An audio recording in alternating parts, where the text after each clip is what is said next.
Well, hello guys, hello. Welcome back to the Big Fat Psychic channel.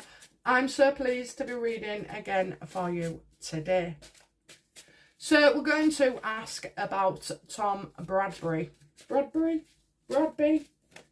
whatever his name is. Anyway, yeah, so we're going to ask about him and how he felt about his interview, okay? Okay, so...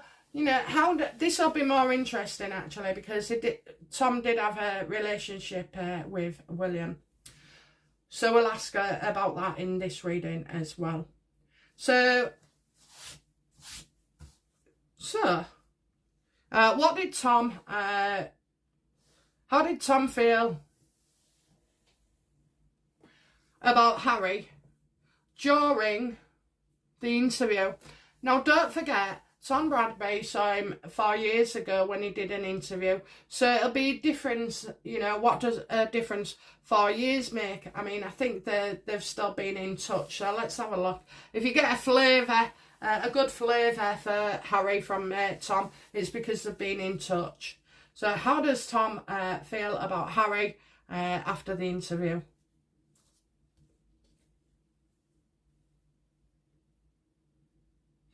That is the, you know, that the same things are still the same for Harry. That not much has changed, you know. There's not a lot of new information to come. It's all about, you know, putting the past again into the future.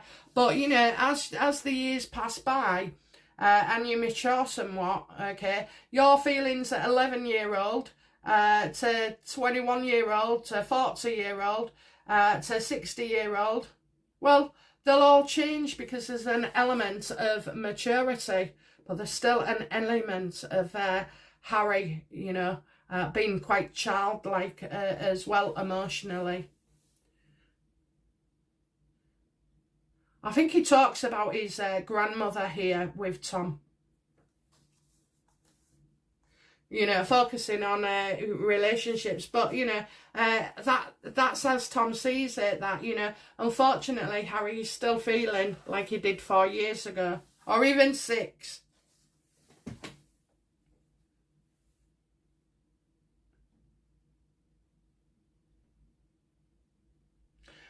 How you know, how often is Tom, you know, no, what's the level of their friendship, okay? Are they in contact regularly? See, Bradby knows a lot about their past as well. You know, there's more past old experiences to know than there is new ones. So, you know,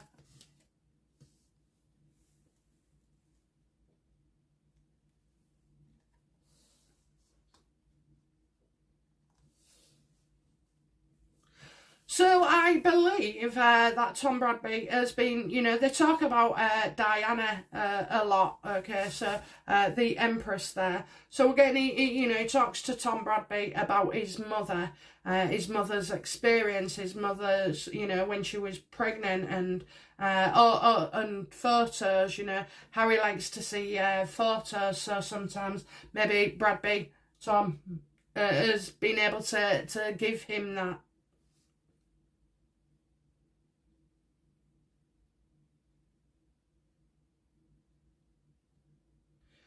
He's going to focus as well, saying focusing on the demise of his relationship with his grandmother. That, right, you know, in the end, okay. Whereas they had a pretty good relationship until Markle came along, and that's the top and bottom of it. You know, whether she's to blame or not, or brought out in the West in him, that is a fact. Towards the end, she died with him and her selling stories on him. You know, it must have upset his grandmother greatly. We know it did. We know it contributed to a lot of things as well. So I think Bradby is a conversation spoker for his mother and his grandmother.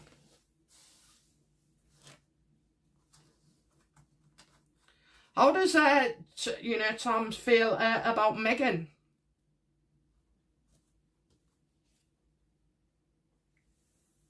that she's a liar, you know, that she's a liar, and exaggerates things and say, but, you know, she does this for effect and attention. But, you know, it does see her as a liar, that it's one grain of sand, you know, to a whole bloody island with her and the truth. There's one grain of sand, maybe the truth, but the rest of the island, there isn't. Okay, so he does know that she distorts things, that she twists things, that, you know, if she was sent as a messenger, she'd purposely give you a twisted version of that message. So it's kind of like that game where, as children, we used to sit in a circle and do Chinese whispers. That's what they called it, you know.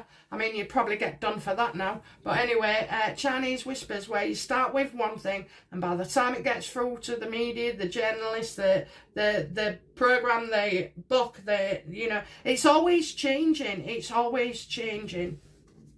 And then when you get to the end, it was nothing like the original message. And I think that's a good analogy for Meghan and her truths, especially with the royal family.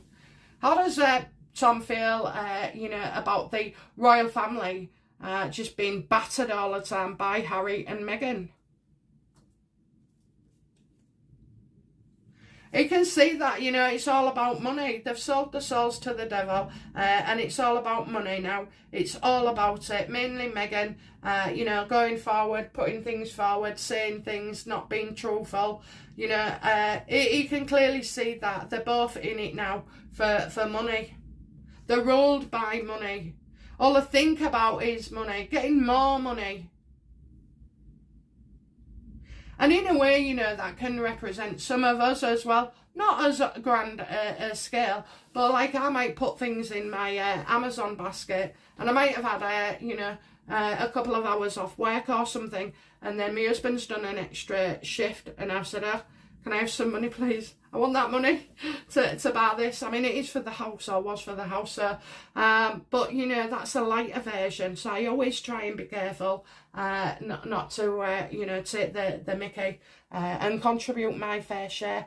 But, you know, this is how some wives can be seen, some girlfriends, you know, they want all the nights out, they want clothes, they want this, and as long as you're giving them that, they'll stick around.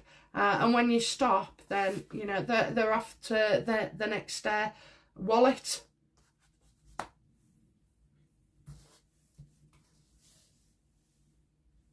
I think an Amazon basket compared to some people's lives is nothing, okay? It's nothing. Oh dear. Right, okay. And it's always full, by the way. Because it's manifesting, you know, by putting things in my shopping basket and getting them one at a time, or, you know, once every, like, I don't know, blue moon. It's a list that goes down. And somehow I always manage to have a bit. Right, okay. So he sees them as gold diggers, you know, that they've sold their souls, and that's all they want from the royal family, is to trade off that name. Now, Tom, you surprise me. You absolutely do surprise me. So, how does Bradby feel about, I might have got the name wrong 1,000 times, but anyway, how does he feel towards William? How does Bradby feel about William? That he was right. That he was right. That he does the job, you know, and that he was right about Harry and Meghan. That he was right all the time. And there was no wonder, you know, he cut Tom off, because Tom in the beginning wouldn't have been aware that he was being played or manipulated. So, you know, I think he's strongly for William. That absolutely shocks me. It shocks me. But, you know, people have to go through these things, don't they, to sort of like see Harry and Meghan for what they are. So where Tom was a big defender, I'm not sure that he is. Well, he's definitely not now. He's definitely not now, you know. He might have done the interview and stuff like that, but he was the best person to do it, really, hindsight-wise, if he feels like this. Yeah. That William, he feels that William was correct all the way through, and knew it, saw right through her. Who does Tom blame for, you know, Meghan and Out of Meghan and Harry, which one does he see responsible for the problems with the royals? So is it him or is it Meghan?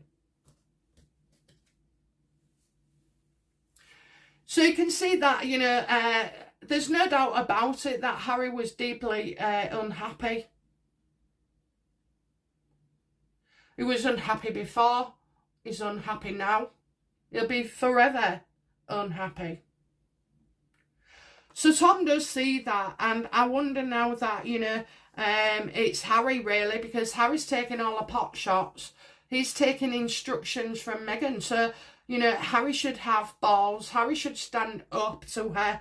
Harry should, you know, sort his feelings out and sort of like mature a bit, okay? Mature. I just feel like, you know, he's sort of like apportioning blame to Harry. Because Harry has, you know, Harry is Meghan's puppet. Well, he can stop dancing to her tune anytime he likes, and he can just put his foot down and say yes or say no. You know, consequences regardless. But he has the power not to do this, to be able to tell Meghan no. So that is why Tom is feeling like it's Harry. You know, it's mainly Harry to blame. Harry can stop her, put a stop to this. No problem, straight away. Straight away it could be dealt with. And also as well for Harry to sort of like deal with his feelings about his family, you know, do it in a different way. Stop doing all this bollocks, like, you know, living your life in the fast lane and the public lane and the media lane. You know, change your feelings. So lastly, how does Tom feel about his interview overall coming out to be aired?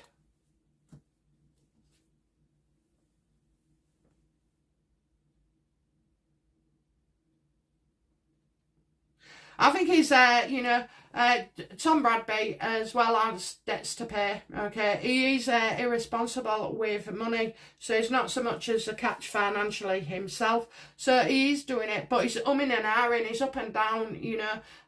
His mood is incredibly, and his feelings are unstable, you know. 1 minute he's going to be all right because he can pay his bills, and the next minute he's thinking, oh my God, you know, what have I got myself into? What have I got myself into?